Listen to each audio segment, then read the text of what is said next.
welcome back to my channel. So in today's video, I am finally going to be telling the story of how my IUD fell out. Well, maybe not how, just kind of when it happened and how I knew and my overall experience with my IUD. When I first got it inserted, I did a story time about it, and in that video compared to this one, I was like probably so much more excited about the experience and passionate about it, and just like, yeah, I'm really happy with it so far.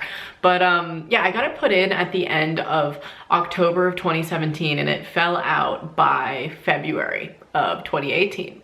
And so I didn't have it for very long. And I think that my body just generally rejected it. And if you guys are wondering, I had the Paragard IUD. I did not have anything like in my arm. It was one that goes up your vagina, through your cervix, and up into your uterus. And it's a little copper IUD.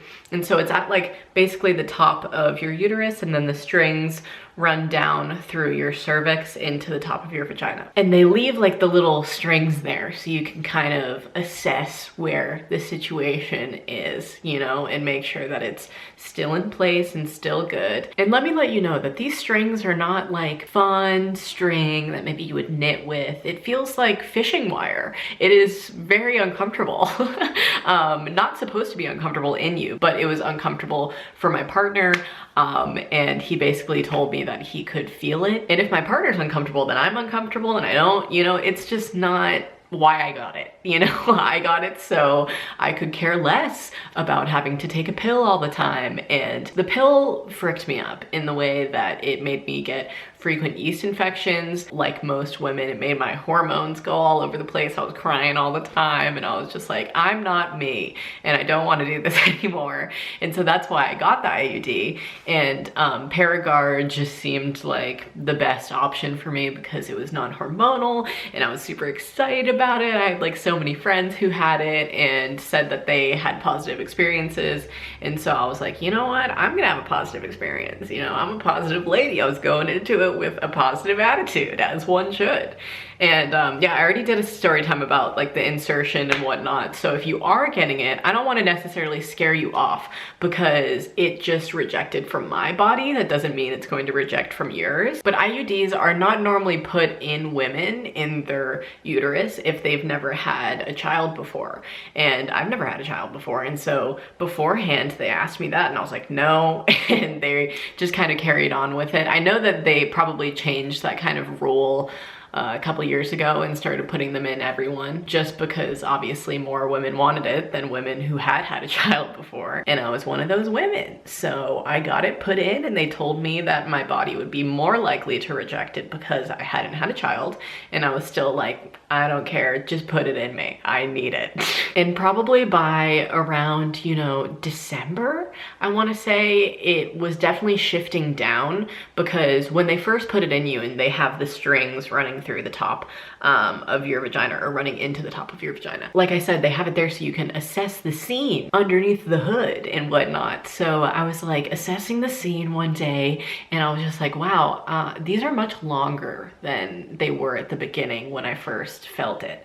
So I basically went in to get my strings cut, and she was like, oh yeah, no problem, you just need to let them soften. Like, they will soften over time, okay? And I was like, okay. And they did not. I don't know, I just think my body was rejecting all forms of my IUD. It was not helping it. It was not softening the strings. I literally asked her at one point, I was like, am I supposed to just wish? Like, please soften. I feel like the story is all over the place. But basically I had the strings cut once. And then in early January, my partner said again, like, I can feel them, and they fucking hurt this time. Like, it's not just a, oh, little friendly poke. It's like, ow. So then I got worried about it, and then I went and assessed the scene under the hood again, and I was like, wow, I feel like my IUD is almost falling out, because I feel like I can feel the end of it, like the copper part of it, not just the little strings.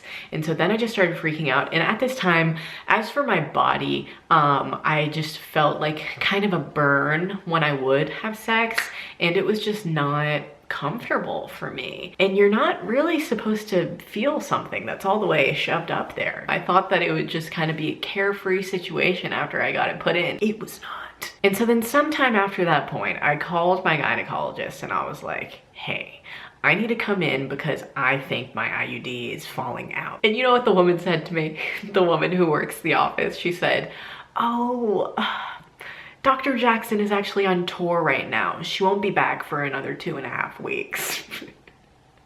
Like, my gyno was on tour. That was probably one of the funniest and most LA things I had ever heard in my entire life. And I was just like, okay, well, can you make an appointment for me the day she gets back? You know, because this is a pretty urgent situation. Because I felt like the risk was there of having the IUD get somehow like stuck inside of my innards area. I don't know. I thought that it would just get like shoved up there and not be able to be removed. And I didn't want to remove it myself, honey, no. I know that people have probably done that before because I looked it up online and there was like how-tos of how to remove your IUD by yourself if you think that it had moved down into your vagina, which I was convinced it had at this point. Anyways, 2.5 weeks go by. I go to the gynecologist and I'm waiting there for an hour and 45 minutes until she sees me. And I was livid. I literally just sitting there like freaking out. I didn't know what was going on and why she was taking so long. And they kept like bringing me into separate rooms and being like, it'll be just a minute. And then it was like 30 more. And I was just getting so frustrated. And then finally they saw me and I told her my situation. I was just like, hey, my IUD's falling out and I need you to make sure that it's all right in there. And probably within 30 seconds, she just like went up in there and then just popped her head out and was like, oh, it's just your strings. And I was like, no, it is not just my strings, okay? Because I feel like a little copper end and I know I am not crazy, okay? And she was just like, I mean, I'm telling you, I'm looking in there right now and it is just the strings. So, and she was getting like a little frustrated with me. And you know, up until this point, my gyno had been very friendly to me. So I was also feeling very frustrated and kind of like, I don't know, this is my first time with this thing in me. Like, you're the doctor. I get that you're just trying to tell me what's best, but like, it's hurting me and my partner. And that's the only thing I can say to explain the pain. It was like a burning sensation, like almost, you know, when you put in a tampon wrong and it just feels like really uncomfortable and burning up there and you have to like go and, you know, put in a new one or shove it up a little further. That's what the pain felt like, to put it into perspective, I guess. And so she just kept saying like, oh, it's just your strings. And I was like, well, can you cut the strings again? Because it's just hurting. And she just kind of sighed and rolled her eyes and was like, this is why I don't put it in women like you who have never had a child. And I was just like, I gave you my money to have this put in me and I don't know what to tell you. Like, do we need to remove it? Do we need, you know, what needs to be done? And she just seemed really like as frustrated as me probably about the situation. And so she was like, yeah, I mean, whatever you want to do, I can cut the strings. I mean, I'm here to make you happy, and said it like that. And I was just like, oh my God, like clenching my fist. Like, I just want this nightmare to be over with, you know what I mean? And I was getting, when I get frustrated, I cry. And so I was holding back tears being like, I don't know what to tell you. It just hurts, okay? And I know that something is not right down there because when you know, okay? And so then she cut my strings and as soon as she cut them, she was like, oh, wow. Yeah, the tip of the IUD is in your vagina, yeah, because I cut the strings all the way to the top there and there's no more strings left to cut, you know. I think the IUD has definitely moved down. And I wanted to be like, bitch, I told you, okay? That's why I came in. Like, what? And she was just gonna rush me off within 30 seconds like, oh honey, it's just your strings. No, I did not wait an hour and 45 minutes for that, okay? I was so upset at that point. And within, I don't know how this happened so quickly, but within like 2 minutes after that, she was just like, all right, I'll get on the phone with your insurance company and see if we can order you a new one because obviously this one is expelling from your body. And I didn't even ask her for a new one. I didn't want a new IUD after that experience. Like, if my body is rejecting something, why would I put another one in? That's just kind of my logic. So I didn't really want that and I was just like, oh, what? And she was just out of the room. And I was like, this is still in me, you know. They didn't remove it.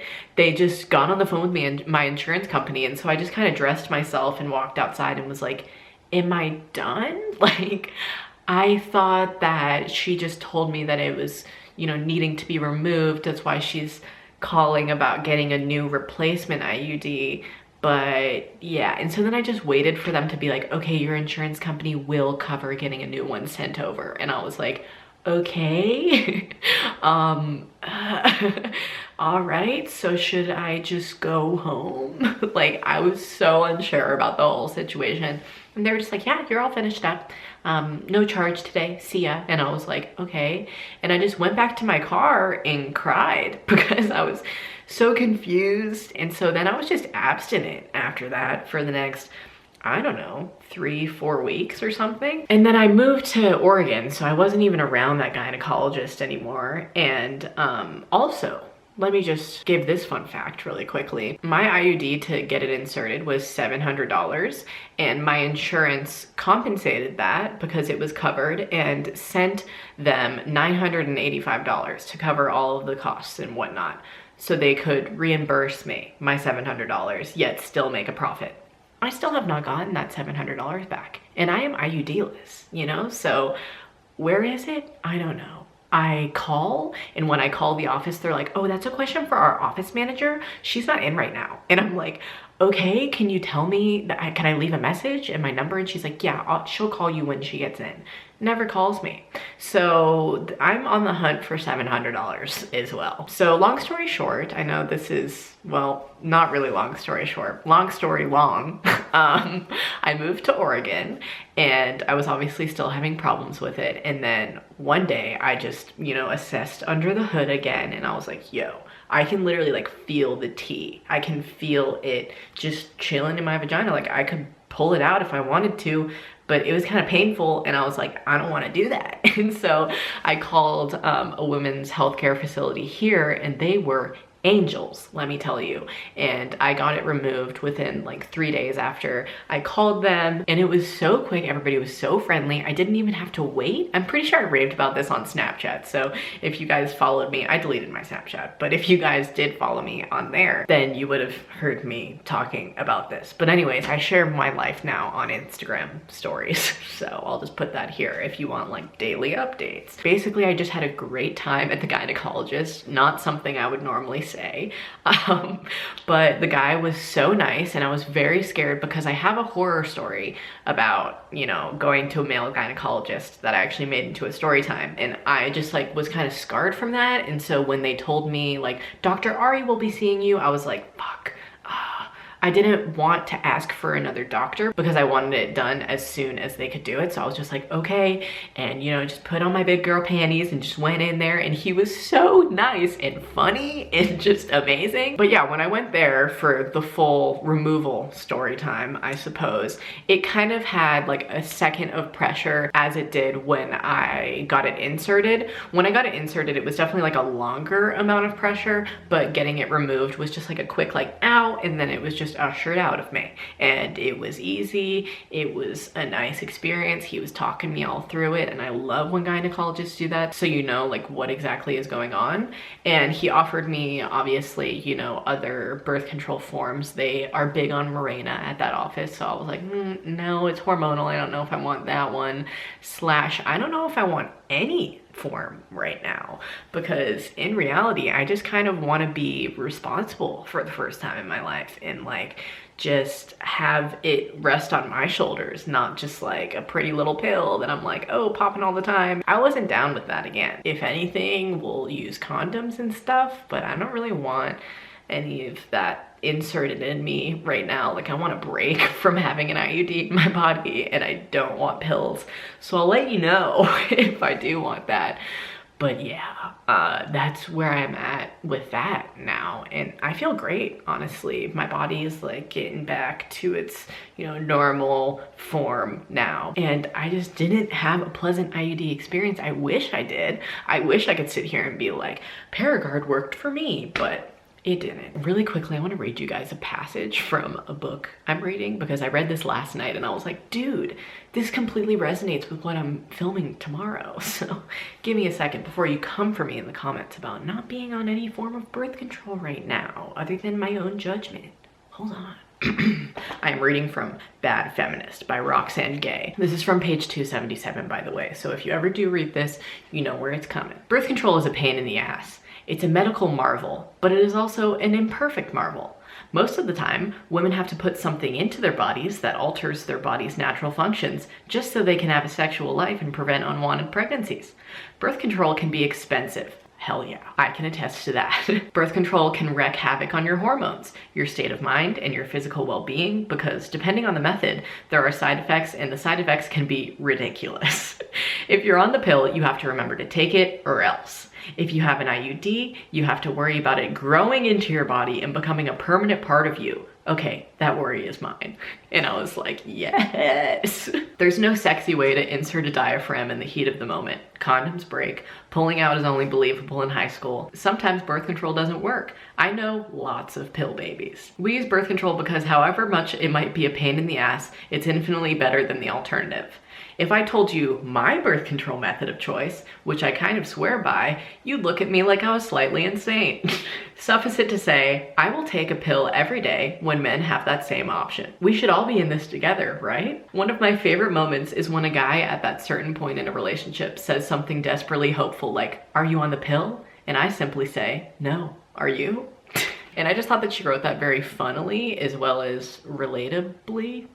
Yes, that's, I think, the correct English, Megan. But really, when you think about it, it's like, they're not doing research on birth control for men because it's easier to put that on women because women are the child bearers, you know? And my sister, when I was talking to her about my experience with my IUD when she was in town, she was like, I mean, the truth of the matter is birth control is a business, dude. And they took your $700 and you're gonna have to fight for it back because they're a money-making business. And IUDs have gotten way more popular in the last like couple of years, at least among, you know, my generation of friends who are now about 20 and in that kind of early 20s range, everybody's like, why not just get an IUD? It's easier and you don't have to really worry about it. But then you have the possibility of all these things happening to you like they happened to me. And it is a responsibility, dude. And so, I don't know, I kind of just wanted to tell this story because I haven't had pleasant birth control experiences, and the most pleasant birth control experience I have had so far is having my own judgment and responsibility and using the pull-out method as much as she made fun of it in here. That's where I'm currently at right now. And I'm emotionally more stable, physically more stable, and just feeling better about life. And I like having the responsibility of, you know, having to worry about my own shit rather than just depending on a little pill or depending on my IUD, etc., etc. So yeah, long story long, the Paragard IUD did not work for me, although I wish that it did. If it did work for you, more power to you. But I don't know, I think that a lot of people have obviously their own personal experiences with their methods of birth control, so I just wanted to share mine and my personal experiences, and the natural route has been the most beneficial for me. I hope that you don't come for me in the comments because I'm a grown-ass woman and so I can take care of my own body. You don't need to take care of it for me down below. I got it covered. And yeah, just thanks so much for watching. So give this video a big thumbs up if you enjoyed it. Subscribe to my channel if you're not already. Ring the notifications bell if you want to be notified when I upload. And until that next upload, stay smiling. Bye guys. P.S. I'll probably